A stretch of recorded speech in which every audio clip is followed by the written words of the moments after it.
Ada di antara sahabat yang membawa kurma. Kurmanya itu hanya sedikit, 1 plastik. Sementara yang ada itu jumlahnya banyak sekali. Akan tapi dengan izin Allah Subhanahu wa taala, Rasulullah memanggil semuanya untuk menikmati buah kurma itu, dan ternyata kurmanya itu tidak habis-habis. Padahal semua yang ada sekitar 1000-an itu mengambil kurma untuk dinikmati. Dan mereka katakan kurmanya seakan-akan tidak habis-habis, padahal yang dibawa itu hanya sedikit. Yang membawa itu sungguhnya hanya ingin memberikan kepada sebagian kerabatnya yang sedang bekerja untuk menggali parit. Tapi dengan izin Allah Subhanahu wa taala, dan ini merupakan juga mukjizat dari Rasulullah sallallahu alaihi wasallam, kurma yang hanya sedikit itu bisa dinikmati oleh banyak orang. Bahkan kata mereka, saya mengambilnya banyak, dan kurmanya itu tetap masih banyak dalam plastiknya. Itu bagian dari mukjizat yang sifatnya hissi indrawi, yang terlihat kasat oleh mata. Nah, mukjizat yang terbesar yang diberikan oleh Allah Subhanahu wa taala kepada Nabi Muhammad sallallahu alaihi wasallam itu adalah Al-Qur'an.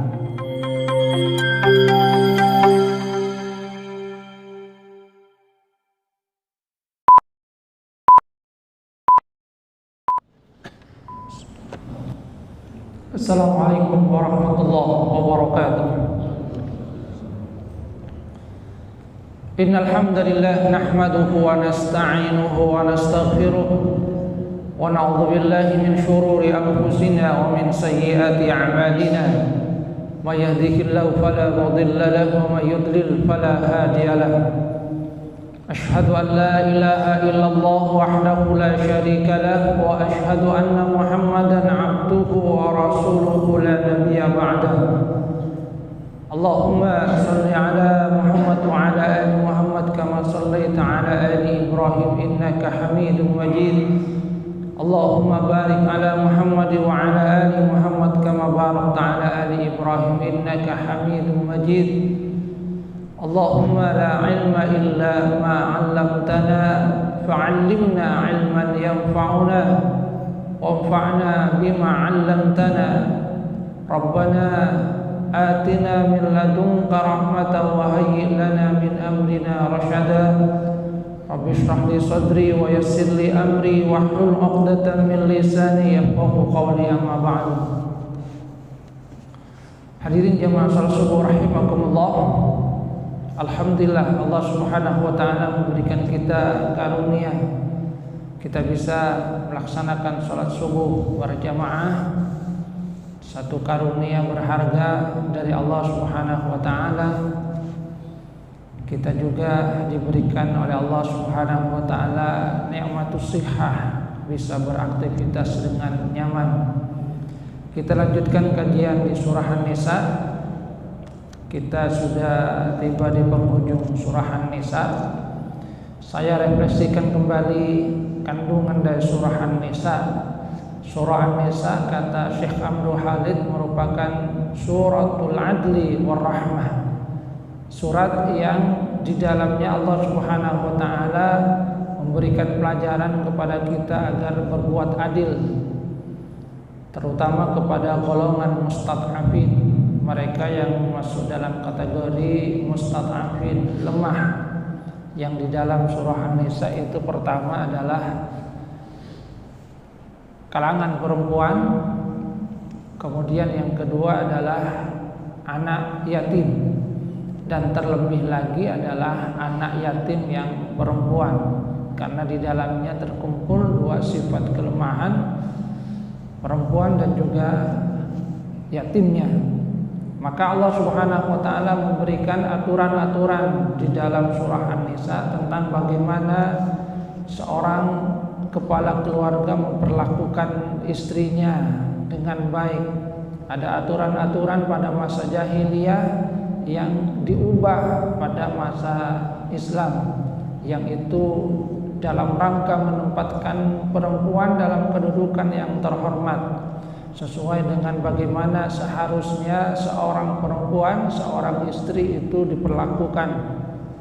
Sehingga di dalam ayat-ayat ini kita akan mendapatkan bagaimana Allah Subhanahu wa taala memberikan petunjuk kepada umat Islam tentang hubungan antara suami dengan istri, termasuk di dalamnya adalah apa yang disyaratkan oleh Allah Subhanahu wa taala tentang pernikahan, yaitu merupakan mitsaqun ghalidhan, perjanjian agung yang Allah Subhanahu wa taala saksikan, bukan hanya disaksikan oleh manusia. Kemudian juga di dalamnya kita akan mendapatkan petunjuk tentang bagaimana memperlakukan dan memberdayakan anak yatim, aturan-aturan yang lainnya yang ditetapkan oleh Allah Subhanahu wa taala untuk memberikan kita petunjuk bagaimana seharusnya kita berlaku adil, menempatkan segala sesuatu itu pada tempatnya. Kemudian yang kedua, ayat ini surah An-Nisa merupakan suratul rahmah, surat yang di dalamnya Allah Subhanahu wa taala memerintahkan kita agar memberikan kasih sayang terhadap sesama manusia, terutama tadi terhadap golongan yang dikategorikan mustad'afin.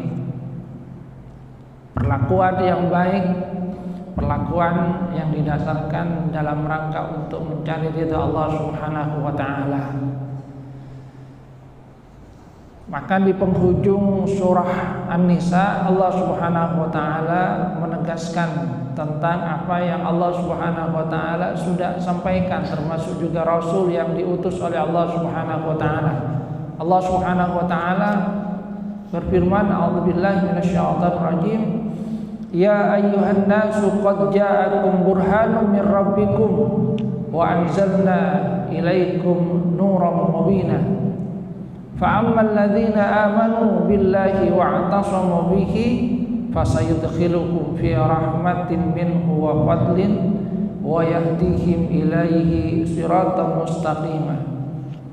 Ya ayyuhan nas, wahai manusia, qad ja'akum burhanun min rabbikum, sungguh telah datang bagimu burhanun min rabbikum, satu bukti yang nyata dari Tuhanmu. Wa anzalna ilaikum nuran mubina, dan kami turunkan kepadamu cahaya yang nyata. Di ayat ini Allah Subhanahu wa taala menyatakan kepada seluruh manusia, ya ayyuhan nas, bahwasanya Allah Subhanahu wa taala itu telah menurunkan kepada manusia al-burhan. Al-burhan yang dimaksudkan di sini adalah Nabi Muhammad sallallahu alaihi wasallam. Al-burhanul azim minallah li'ibadihi wa Muhammadun sallallahu alaihi wasallam. Bukti agung dari Allah Subhanahu wa taala kepada hamba-hambanya itu adalah Nabi Muhammad sallallahu alaihi wasallam. Wa summiya burhanan, disebut sebagai bukti li'anna ma'ahu al-burhan, karena Rasulullah sallallahu alaihi wasallam dibekali oleh Allah Subhanahu wa taala satu bukti tentang kekuasaan Allah Subhanahu wa taala, tentang kerasulan beliau, bahwasanya Nabi Muhammad sallallahu alaihi wasallam memang adalah utusan dari Allah Subhanahu wa taala, yaitu al-mu'jizah wa huwal mu'jizah, berupa mukjizat, awil hujjah fa innal mu'jizat hujjatuhu, karena mukjizat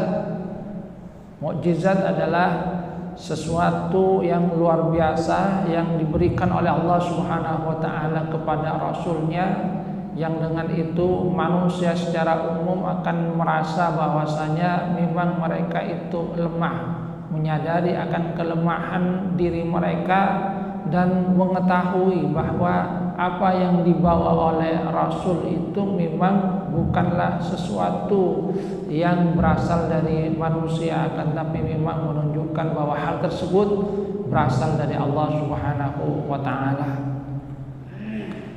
Kalau mukjizat yang diberikan oleh Allah Subhanahu wa taala kepada rasul-rasul sebelum Nabi Muhammad sallallahu alaihi wasallam itu banyak bersifat hissi, indrawi yang berupa fisik,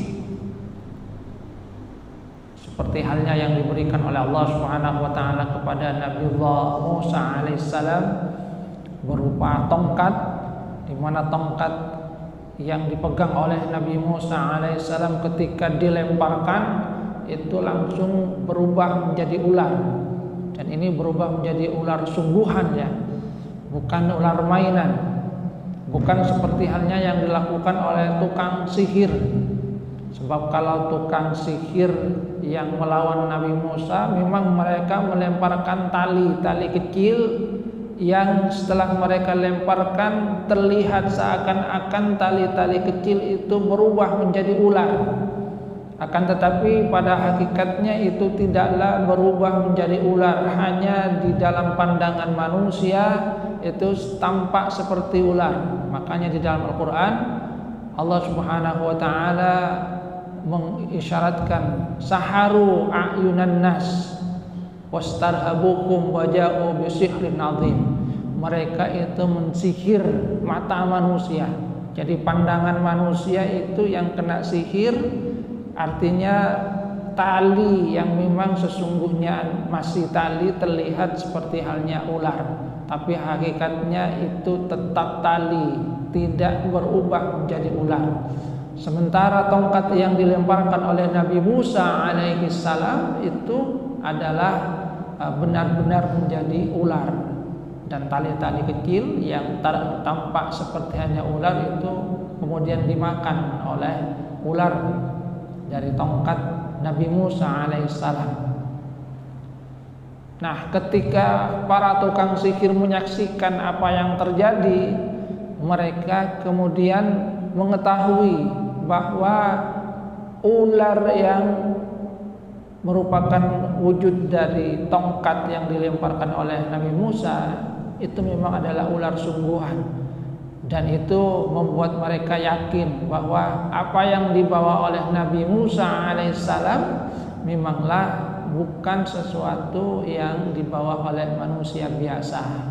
Itu adalah dari Allah Subhanahu wa taala. Makanya kita akan dapatkan di dalam Al-Quran bagaimana para tukang sihir ketika menyaksikan bahwa ular-ular kecil mereka itu dimakan oleh ularnya Nabi Musa alaihissalam, mereka langsung kharru sujadan, mereka langsung bersujud, mereka beriman kepada Nabi Musa alaihissalam, karena mereka tahu dengan pengetahuan sihir mereka bahwa yang dibawa oleh Nabi Musa itu bukanlah sihir, itu adalah mukjizat, sesuatu yang memang datang dari Allah Subhanahu wa taala. Mukjizat yang diberikan oleh Allah Subhanahu wa taala kepada para nabi sebelumnya itu banyak yang bersifat hissi indrawi, yang tampak secara materi, tampak oleh indra. Tapi yang diberikan oleh Allah Subhanahu wa taala kepada Nabi Muhammad sallallahu alaihi wasallam itu bukan hanya yang sifatnya hissi indrawi. Ada yang memang merupakan hissi indrawi yang terlihat secara nyata, seperti halnya ketika Rasulullah sallallahu alaihi wasallam menjawab tantangan orang-orang kafir Quraisy untuk membelah bulan, maka Allah Subhanahu wa taala kemudian memberikan apa yang yang diminta oleh orang-orang kafir Quraisy. Rasulullah sallallahu alaihi wasallam kemudian benar-benar membelah bulan. Jadi bulan itu benar-benar terbelah, dan itu bukan hanya disaksikan oleh orang-orang yang bersama dengan Rasulullah sallallahu alaihi wasallam pada peristiwa itu, akan tetapi juga disaksikan oleh orang-orang Quraisy yang ada di dalam perjalanan.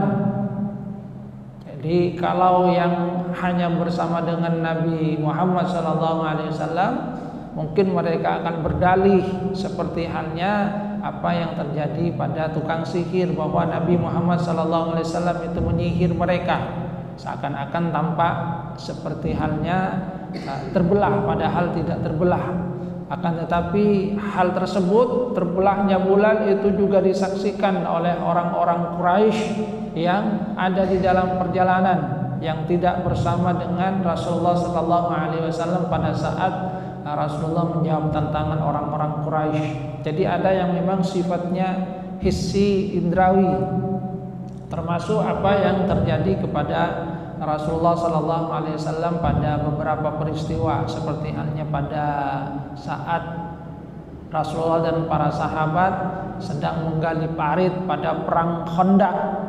Jadi pada perang Khandaq yang pada waktu itu sahabat berada dalam kesulitan, masa paceklik. Ada di antara sahabat yang membawa kurma. Kurmanya itu hanya sedikit, 1 plastik. Sementara yang ada itu jumlahnya banyak sekali. Akan tapi dengan izin Allah Subhanahu wa taala, Rasulullah memanggil semuanya untuk menikmati buah kurma itu, dan ternyata kurmanya itu tidak habis-habis. Padahal semua yang ada sekitar 1000-an itu mengambil kurma untuk dinikmati. Dan mereka katakan kurmanya seakan-akan tidak habis-habis, padahal yang dibawa itu hanya sedikit. Yang membawa itu sungguhnya hanya ingin memberikan kepada sebagian kerabatnya yang sedang bekerja untuk menggali parit. Tapi dengan izin Allah Subhanahu wa taala, dan ini merupakan juga mukjizat dari Rasulullah sallallahu alaihi wasallam, kurma yang hanya sedikit itu bisa dinikmati oleh banyak orang. Bahkan kata mereka, saya mengambilnya banyak, dan kurmanya itu tetap masih banyak dalam plastiknya. Itu bagian dari mukjizat yang sifatnya hissi indrawi, yang terlihat kasat oleh mata. Nah, mukjizat yang terbesar yang diberikan oleh Allah Subhanahu wa taala kepada Nabi Muhammad sallallahu alaihi wasallam itu adalah Al-Qur'an. Jadi Al-Qur'an merupakan mukjizat yang terbesar, dan itu merupakan mukjizat yang bukan hanya sifatnya hissi, akan tapi al-mukjizat al-ma'nawiyah. Karena mukjizat berupa Al-Qur'an itu mengalahkan apa yang ada pada masa itu. Misalnya pada masa itu orang-orang Quraisy itu ahli di dalam bidang sastra, maka Al-Quran itu mengalahkan apa yang memang dibuat oleh manusia secara umum. Sehingga Al-Quran kemudian juga menantang, jadi Allah Subhanahu wa taala menantang kepada orang-orang Quraisy pada waktu itu, siapa di antara mereka yang mampu untuk membuat semisal Al-Quran. Semisal Al-Quran tidak ada yang mampu untuk membuat, diturunkan menjadi 10 surat saja yang semisal dengan Al-Quran. Dan ternyata tidak ada yang mampu. Tidak ada yang mampu membuat 10 surat, maka diturunkan lagi. Buat saja 1 surat yang semisal dengan Al-Quran. Bahkan Allah Subhanahu wa taala menantang mereka, wad'u syuhada'akum min dunillah, silahkan kalian itu panggil yang bisa membantu kalian, gotong royong, rembuk. Kemudian 1 orang nggak mampu, silahkan beberapa orang berembuk untuk membuat semisal dengan 1 surat yang ada di dalam Al-Quran. Akan tetapi tidak ada yang mampu untuk menandingi, membuat 1 surat pun yang semisal dengan yang ada di dalam Al-Quran. Ada yang memang mau coba-coba untuk membuat dengan meniru-niru seperti halnya yang ada di dalam Al-Quran, seperti halnya Musailama Al-Kadzab. Akan tapi jelas bahwa apa yang dibuat oleh Musailama Al-Kadzab itu sesuatu yang jauh dengan apa yang ada di dalam Al-Quran. Jadi jauh dengan apa yang ada di dalam Al-Quran. Misalnya dia membuat surah Al-Fil. Surah Al-Fil ingin meniru apa yang ada di dalam Al-Quran. Al-Fil, wa ma adraka mal fil, thumma ma adraka mal fil. Itu kan susunannya mengikuti apa yang mencontoh apa yang ada dalam Al-Quran. Gajah, tahukah kamu apa itu gajah? Dan tahukah kamu apa itu gajah? Seakan-akan menunjukkan sesuatu yang hebat. Tapi setelah itu lanjutannya, khurtumuhu tawil wa dhailuhu qasir. Gajah itu belalainya panjang dan ekornya itu pendek. Dan itu yang kemudian menjadi bahan tertawaan dari orang-orang. Kata Amr bin As, kemudian dia katakan, Wallahi, demi Allah, saya bersaksi bahwasanya kamu ini dusta. Wahyu macam apa itu? Tidak usah nunggu wahyu untuk mengetahui bahwasanya gajah itu belalainya panjang, bahwa ekornya pendek. Dari dulu orang itu sudah tahu bahwa gajah itu belalainya panjang, bahwasanya gajah ekornya pendek. Kenapa masih nunggu wahyu? Itu kan ingin mengikuti, mencontoh seperti halnya yang ada dalam Al-Quran, surah At-Tariq gitu misalnya. Was-samaa'i wat-tariq wa ma adraka mat-tariq an-najmu ats-tsaqib. Itu kan yang ingin ditiru oleh Musailamah al-Kadzdzab. Al-Burhan. Jadi Rasulullah sallallahu alaihi wasallam itu adalah burhan. Jadi kata Allah Subhanahu wa taala, qad ja'akum burhanun min rabbikum.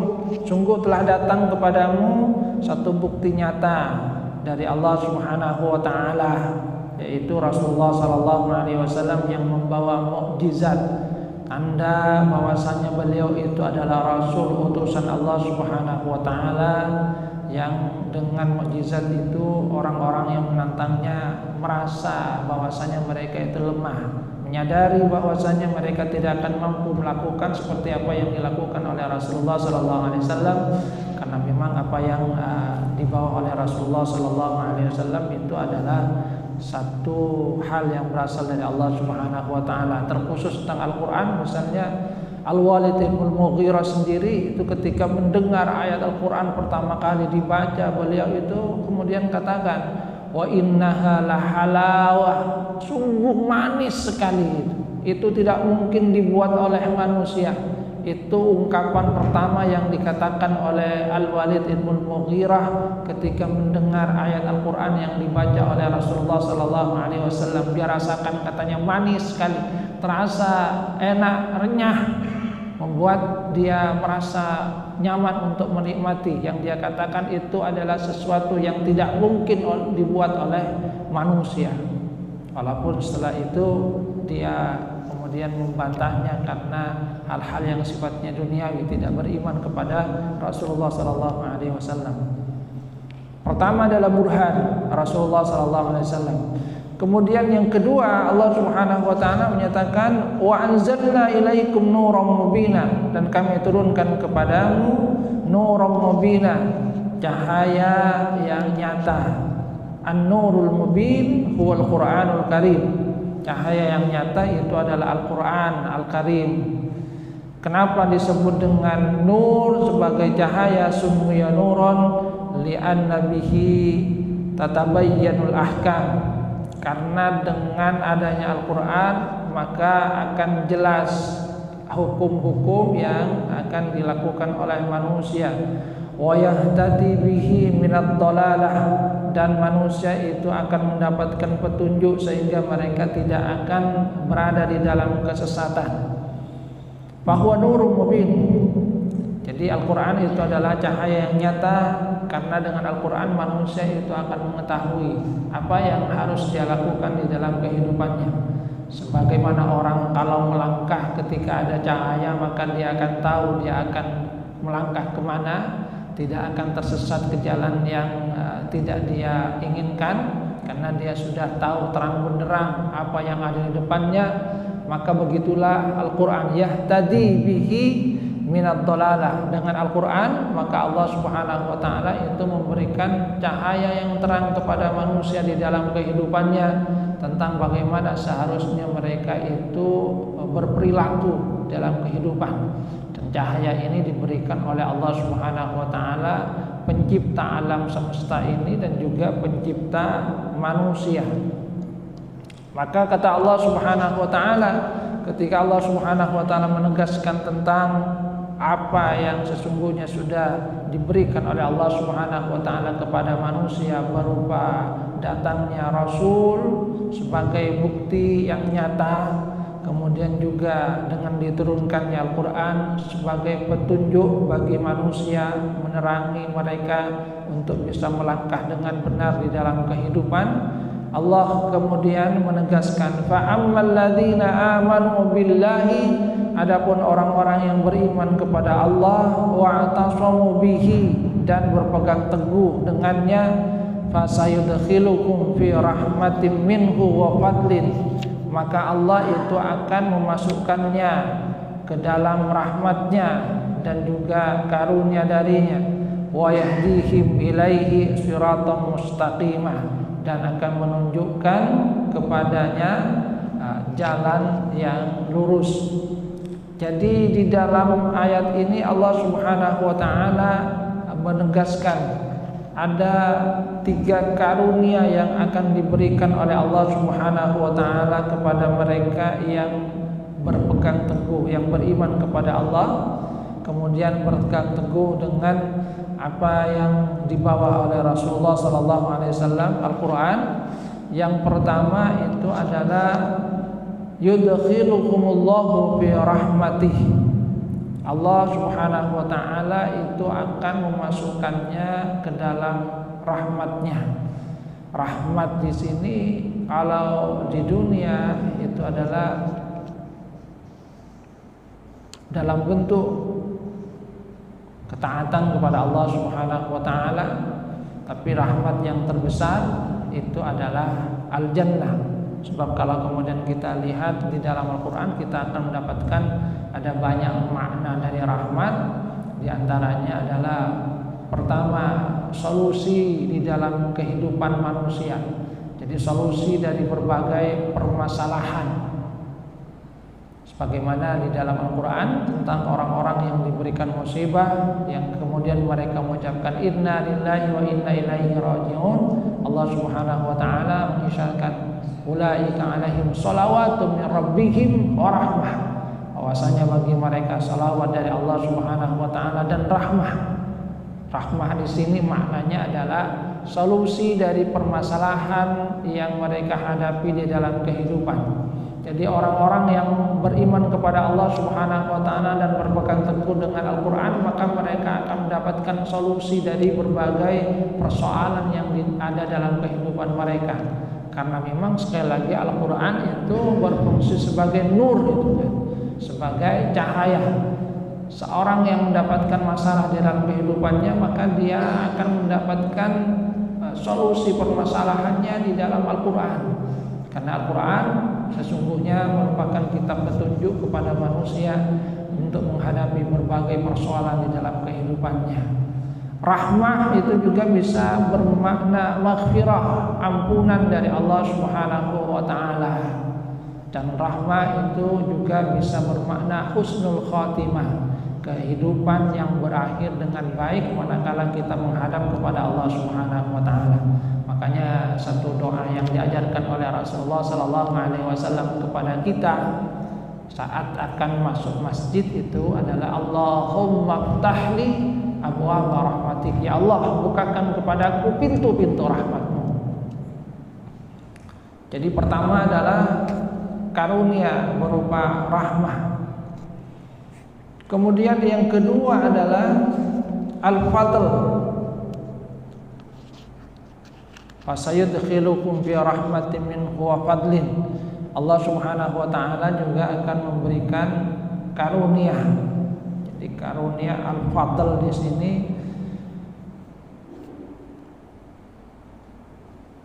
wa dalla qauluhu ta'ala wa fadlin ala annahu ta'ala yatafaddalu ala ibadihi bi thawabihi ghairi muqabil. Allah Subhanahu wa taala, kata Syekh Muhammad Zuhaili, di dalam ayat ini mengisyaratkan bahwa Allah itu memberikan kepada manusia fadl, itu karunia. Fadl itu kan kelebihan. Allah itu membalas amal seorang hamba bi thawabihi ghairi muqabil, lebih dari apa yang dilakukan oleh manusia. Idz law kana fi muqabalatil amal lama kana fadlan. Sebab kalau balasan itu seperti halnya amal, maka itu bukanlah kelebihan, lebih. Maka sesungguhnya di antara hal yang diisyaratkan oleh Allah Subhanahu wa taala fadl itu. Dalam ayat yang lain Allah Subhanahu wa taala menegaskan wa kana Allahu syakiran alima. Allah itu Maha mensyukuri amal dari seorang hamba. Bagaimana disebut dengan fadl, kelebihan? Kita itu kan melaksanakan satu, akan tetapi oleh Allah Subhanahu wa taala dibalas 10. Termasuk sholat 5 waktu yang diperintahkan oleh Allah Subhanahu wa taala kepada kita. Sholat 5 waktu ini kan awal perintahnya itu adalah 50. Jadi 50. Tapi dengan karunia Allah Subhanahu wa taala, kemurahan Allah, kita mengerjakannya 5. Namun kata Allah Subhanahu wa taala, la yubaddalul qawlu minni. Firman Allah Subhanahu wa taala itu tidak berubah. Perintah awal itu 50, maka yang kita lakukan sebanyak 5 itu di sisi Allah Subhanahu wa taala tetap dihitung 50 kali. Itu bagian dari fadl juga. Kita melaksanakan 5, tapi hitungan di sisi Allah Subhanahu wa taala itu 50. Syakiran alimah, Allah itu Maha mensyukuri. Ini fadl, lebih dari apa yang dilakukan oleh seorang hamba. Kita memberikan infak fi sabilillah, kita dapatkan pahalanya yang berlipat ganda. Mathalul ladzina yunfiquna amwalakum fi sabilillahi kamathali habbatin ambatat sab'a sanabila fi kulli sumbulatin mi'atu habbah. Allahu yudha'ifu liman yasha, Allahu wasi'un 'alim. Perumpamaan orang-orang yang menginfakkan hartanya di jalan Allah, kata Allah, seperti halnya satu benih. Benih itu ditanam, kemudian tumbuh, dan kemudian di situ ada 7 tangkai. Di setiap tangkai ada 100 biji lagi, sehingga yang satu menjadi 700. Bahkan Allah Subhanahu wa taala menegaskan Allahu yudha'ifu liman yasha. Allah itu bisa jadi masih akan memberikan pahala yang lebih lagi. Ini kan merupakan bagian dari fadl, karunia dari Allah Subhanahu wa taala. Bagaimana kita memberikan satu, Allah Subhanahu wa taala memberikan balasan 700. Kalau hanya yang impas itu ya, kita lakukan satu, ya diberi satu itu. Tapi Allah Subhanahu wa taala memberikan kita karunia yang melimpah. Ini yang namanya fadl.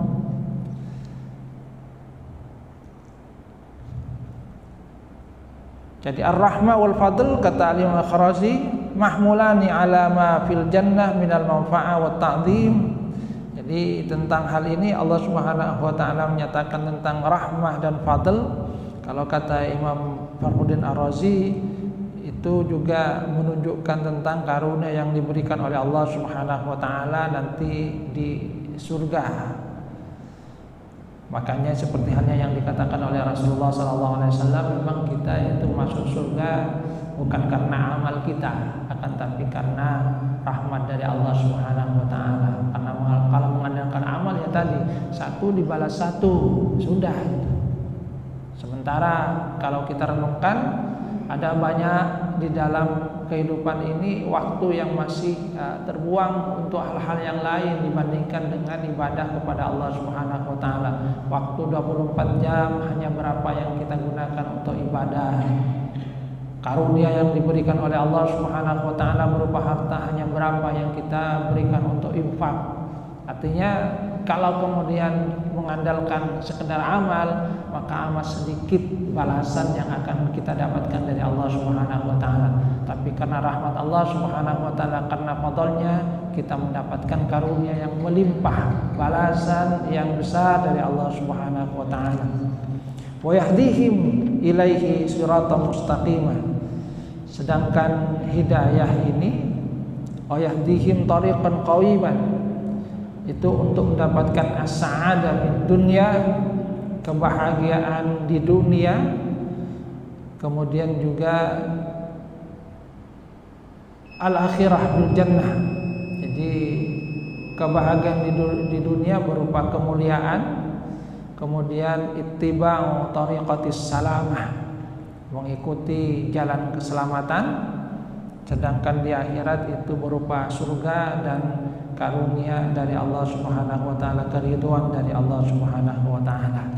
Itu yang dijanjikan oleh Allah Subhanahu wa taala. Kenapa Allah Subhanahu wa taala menegaskan hal tersebut? Karena di dalam ayat sebelumnya Allah Subhanahu wa taala juga menjelaskan ada di antara manusia yang mengingkari karunia yang berharga yang diberikan oleh Allah Subhanahu wa taala, tidak mau beriman kepada Rasulullah sallallahu alaihi wasallam, tidak mengimani Al-Qur'an yang dibawa oleh Rasulullah sallallahu alaihi wasallam, bahkan mencoba untuk mencari-cari kelemahannya. Maka Allah tegaskan, Allah sudah memberikan karunia besar kepada mereka. Karunia itu hendaknya diterima dengan baik. Rasulullah SAW sebagai utusan dari Allah Subhanahu wa taala, Al-Qur'an sebagai kitab petunjuk bagi manusia. Kalau tidak, maka Allah Subhanahu wa taala akan mencabut karunia itu. Sebagaimana orang-orang Quraisy ketika mereka diberikan karunia oleh Allah Subhanahu wa taala berupa datangnya Rasul, utusan terakhir, mereka tidak mau menerimanya, menolaknya. Maka Allah Subhanahu wa taala pindahkan, ambil nikmat itu, nikmat Rasul, Allah pindahkan kepada yang mau menerima. Kepada siapa?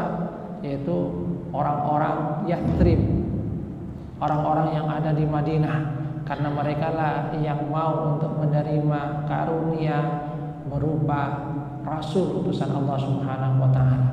Allah ambil, Allah cabut nikmat itu.